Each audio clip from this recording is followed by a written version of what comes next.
सर्वांगासन आप जानते होंगे, नहीं तो अपने आश्रम की योगासन नाम की पुस्तक में देख सकते हैं। चित्र छपा हुआ है, विधि भी लिखी हुई है। सर्वांगासन विपरीत करणी मुद्रा।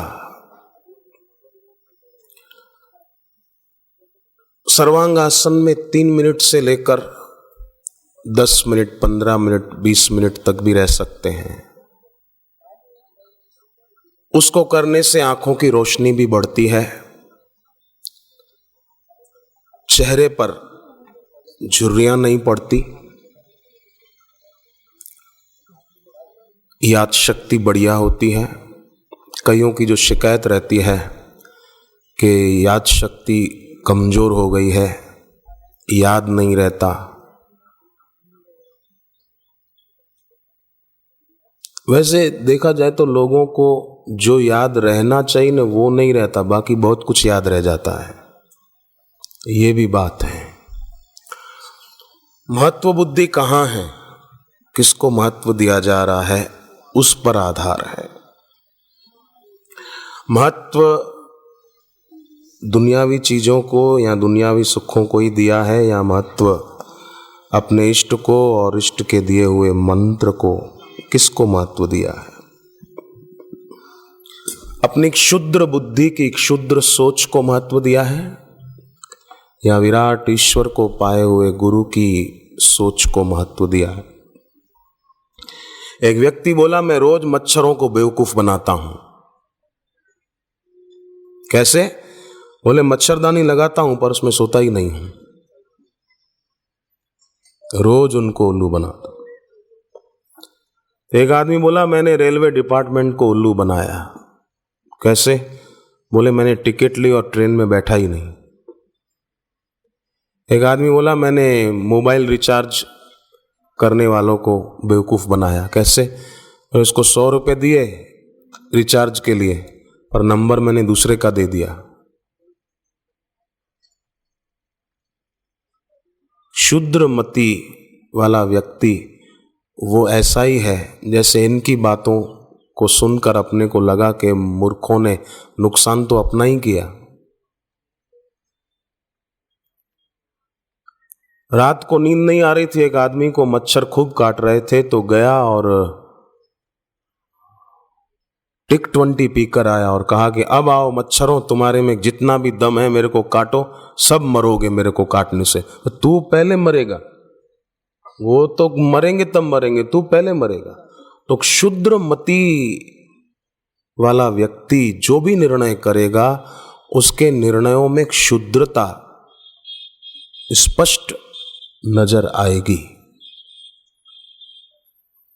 इसलिए गुरु की जो ऋतंभरा प्रज्ञा है, गुरु की जो प्रखर प्रज्ञा है, गुरु की जो पावन प्रज्ञा है,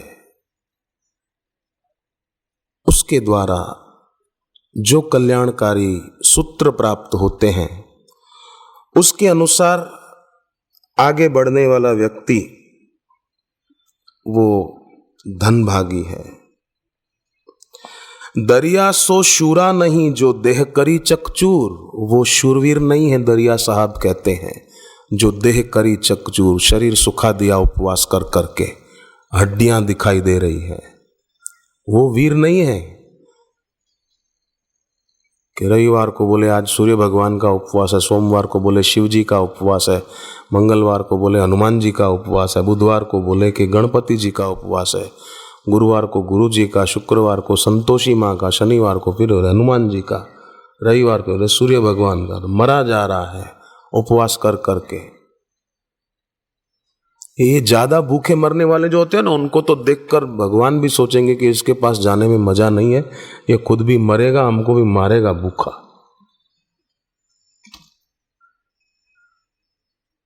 अति उपवास नहीं। 2 प्रकार के लोगों को ईश्वर और गुरु की कृपा का अनुभव नहीं हो सकता, एक स्वपीड़क, एक परपीड़क। स्वपीड़क माना खुद को ही सता रहे हैं, नंगे पांव यात्रा कर रहे हैं, गिरिराज की परिक्रमा होती है ना, तो लोग नंगे पांव करते हैं। तब पर नंगे पांव जब होती थी तब जमाना अलग था। घास होती थी हरी भरी, उस पर नंगे पांव चलते थे तो कोई तकलीफ नहीं थी। अब तो सड़कें बन गई और वहां नंगे पांव परिक्रमा करें तो फिर शरीर को तकलीफ होगी ना। स्वपीड़क है ये, शरीर को सताना नहीं चाहिए। शरीर के द्वारा साधना हो सकती। गिरिराज की परिक्रमा कोई बुरी बात नहीं। मैं भी गया था एक बार, पैदल की थी, परंतु मैं ऐसे नंगे पांव नहीं गया था, तपी हुई धूप में नहीं गया था। शांति को, रात को भगवान का नाम लेते लेते एक बार मैंने की थी।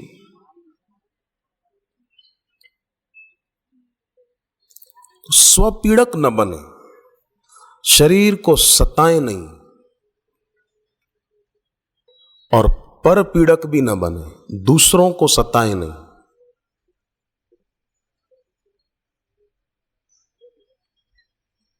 बारहवां अध्याय भगवत गीता का जो भक्ति योग नामक अध्याय है, उस अध्याय का नाम ही भक्ति योग अध्याय है। उस भक्ति योग नामक 12वें अध्याय में भगवान कृष्ण ने कहा कि भक्त कैसा होना चाहिए। अद्वेष्टा सर्वभूतानाम मैत्रः करुणा एव च। तो दरिया सो शूरा नहीं जो देह करी चकचूर। मन को जीत खड़ा रहे, मैं बलिहारी सो शूर। शरीर को सताने की जरूरत नहीं है, मन को जीतने की जरूरत। और मन कैसे जीता जा सकता है कि अपने गुरुदेव के श्री चरणों में अगर लग जाए तो जीता जा सकता है। संसार में देखो ना, लोग जिस दिन से जन्मे हैं उस दिन से मरने के सिवाय और कोई काम नहीं किया है। भले बोले मैंने 17 साल कोर्स किया, एमए की पढ़ाई मैंने पूरी कर ली, मैंने एमबीए किया है, मैंने बीए किया है, मैंने एमडी किया है, मैंने एमबीबीएस की डिग्री पाई, कोई बोले मैंने बीएएमएस की डिग्री पाई, पर जब से जन्मे हैं मरने के सिवाय और कुछ नहीं किया है। जिसके जीवन में सद्गुरु नहीं, भक्ति नहीं, सत्कर्म नहीं, उसने भले बड़े महल बना दिए, गाड़ियां खरीद ली, बैंक बैलेंस बढ़िया बना लिया, पर सिवाय मरने के और दूसरा कोई काम नहीं किया है। और आप देखो, एमबीए, एमबीबीएस, एमए, बीए करने में कितने साल लगा देते हैं, शूद्र के लिए कितना टाइम देते हैं, और अपनी शुद्ध मैं को जानने के लिए बोले मेरे पास टाइम नहीं है। 18 साल तक क्या क्या रटते रहते हैं स्कूल और कॉलेजों में, क्या क्या याद करते रहते हैं कापियां और किताबें ले लेकर, और जो याद किया वो मृत्यु से बचा ना पाएगा, वो जन्म मरण की कैद से छुड़ा ना पाएगा।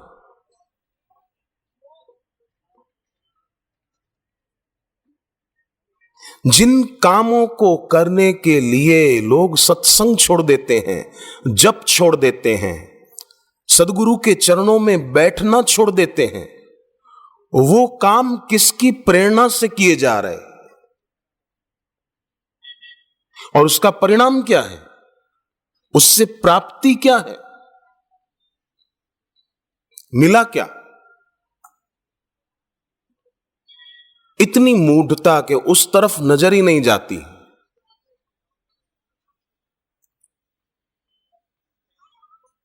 कि जन्मे तब से मरने के सिवाय और कुछ नहीं किया है। छिद्रों वाली नाव में बैठे रहने से डूब कर मरना सुनिश्चित है। मैं नाव में बैठा हूं, मैं नाव में छेद हैं तेरे,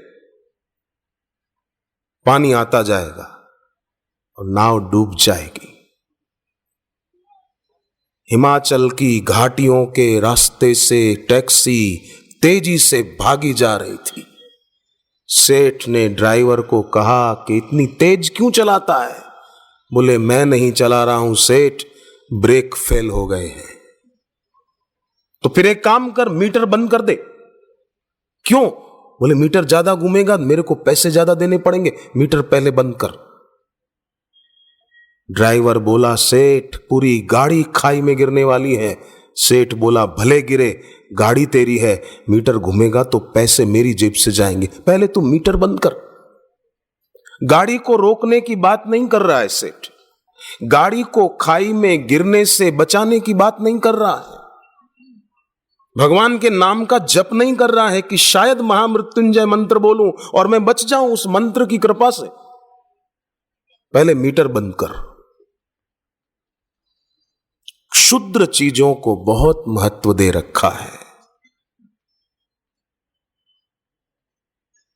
सत्संग को छोड़ देते हैं, जप को छोड़ देते हैं, जिन कामों के लिए वो काम किसकी प्रेरणा से हो रहे हैं? काम की प्रेरणा से, लोभ की प्रेरणा से, पक्षपात की प्रेरणा से, ईर्ष्या की प्रेरणा से या लोभ की प्रेरणा से?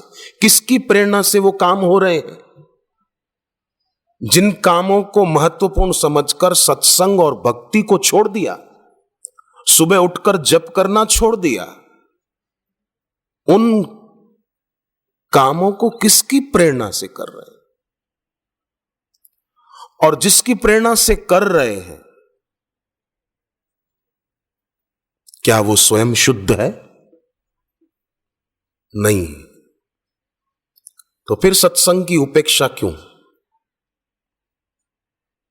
और जग से अपेक्षा क्यों? अपेक्षा जग से क्यों रखें? उपेक्षा सच की क्यों करें? दो प्रकार की दृष्टि होती है, अपेक्षात्मक और उपेक्षात्मक। अपेक्षात्मक दृष्टि ईश्वर में रखी जाती है और उपेक्षात्मक दृष्टि संसार में रखी जाती है। एक भक्ति भगवान नानक साची मानो, जिह प्राणी के नहीं मानी, नानक मानो ताही तनु, जैसे शूकर स्वान। सूअर और कुत्ते का शरीर है जैसे, ऐसे उनका शरीर है जिनको भक्ति और सत्संग के लिए टाइम नहीं है। ऐसा गुरु नानक देव जी का कल्याणकारी वचन है।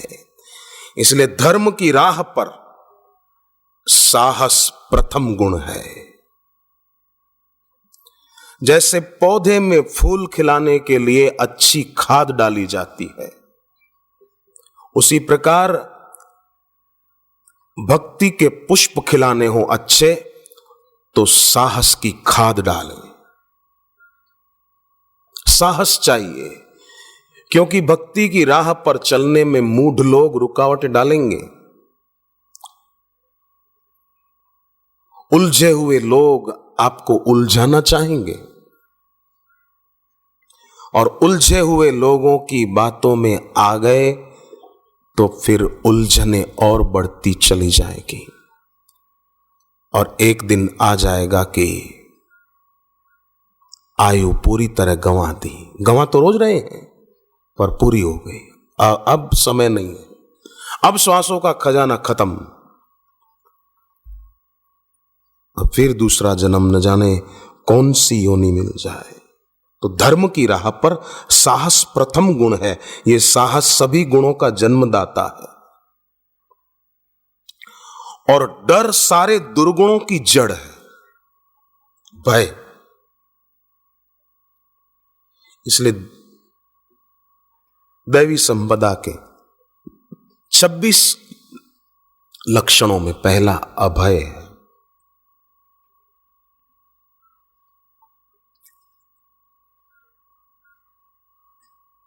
जागकर जीवन जीना ही जीवन है और पूज्य बापू हमारे जीवन में जागरण की ज्योत जगाते हैं।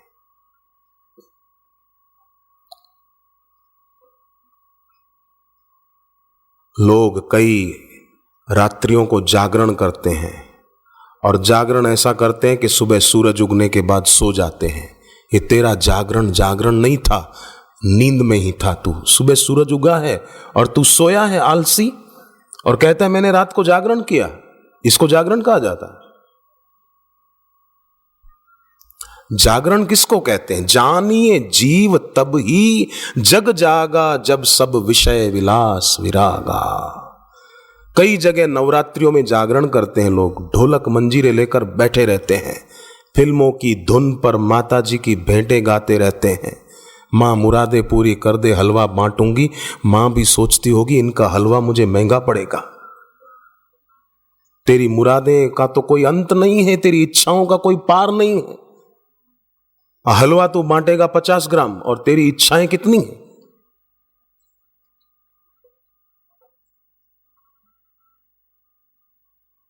मां करेगी नहीं, तेरा हलवा तुझे तेरे पास ही रख, तू ही खा।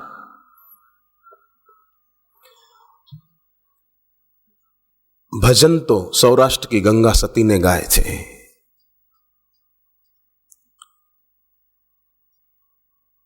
भजन तो हरिद्वार के ब्रह्मलीन संत पथिक महाराज ने गाए थे, उनको भजन कहा जाता है।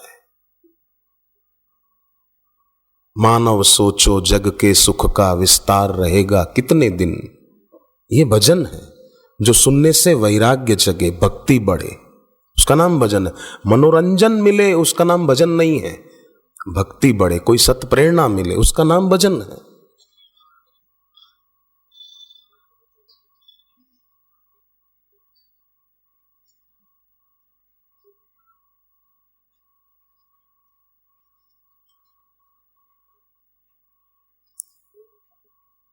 मनोरंजन को भजन का नाम दे दिया गया है।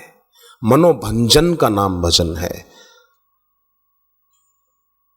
तो जिस उपाय से मनोभंजन हो वो भजन है।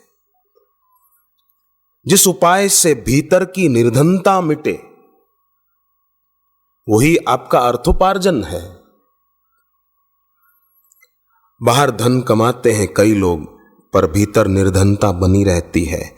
और साधक भले बाहर से ज्यादा धन नहीं कमाते, अपना घर चले, खर्चा निकल जाए भोजन आदि का, बच्चों की पढ़ाई लिखाई का, उतना कमा लेते हैं। बाकी का समय जप ध्यान में और सत्संग में लगाते हैं। बाहर से किसी को लगे कि इनको रुपया कमाने की नहीं पड़ी है, पर साधक वो धन कमा रहे हैं कि जिसको मौत छीन नहीं सकती। और संसारी लोग सत्संग और भक्ति को छोड़कर वो कमा रहे हैं जिसको मृत्यु छुड़ा देती है, एक झटके से छुड़ा देती है। और साधक वो कमाते हैं कि भीतर की निर्धनता मिट जाती है। सत्संग में बैठकर घर पे दीक्षा के बाद जप करते हुए साधक वो कमाते हैं। छिद्रों वाली नाव में साधक नहीं बैठे हैं। साधक ऐसी मजबूत नौका में बैठे हैं कि भवाब्दिपोतम, जो भव से पार लगाने में सक्षम और समर्थ है, ऐसे ऐसे पोत, ऐसे जहाज में बैठे हैं।